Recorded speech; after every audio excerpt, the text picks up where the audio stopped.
My name is Omega, and I'm 7 years old. I want to ask you a question. Did the Pilgrims eat lobsters?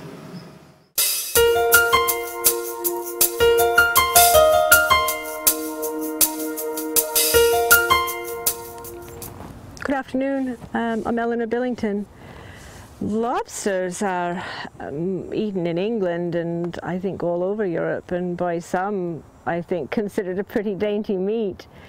Less so here, only because the multitudes of them are cloying to us, and there have been times when we had little else but shellfish of several different sorts to eat. I think they would be better esteemed here were it not for better fish. We use them as bait for bass and others. We take bluefish in our bay, and mackerel and salmon and sturgeon and halibut and all sorts of cod, of course. It's not called Cape Cod for nothing. So it's just men prefer other sorts of fish before lobsters. I'm Kathleen Curtin, and I'm a historian here at Plimoth Plantation. I think the first person who had the idea to eat lobster was very brave or very hungry or both. I don't think it really occurs to you seeing one of those things. They look like an insect that you're going to dig in and eat it. And lobsters, you have to remember, could be very large. The English colonists here talk about lobsters that could feed 3 men. They talk about them being 40 pounds. I don't know if I would be very at ease handling a lobster that was that big.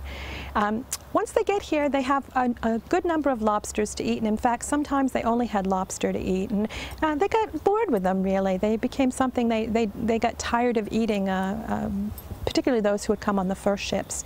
They had much better things to eat here as well: venison and goose and duck and better sorts of fish like sturgeon and bass were here, and so they thought those were better foods certainly to eat than lobster.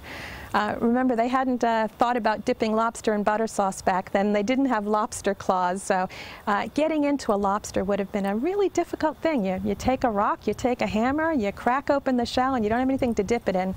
Why bother, I say.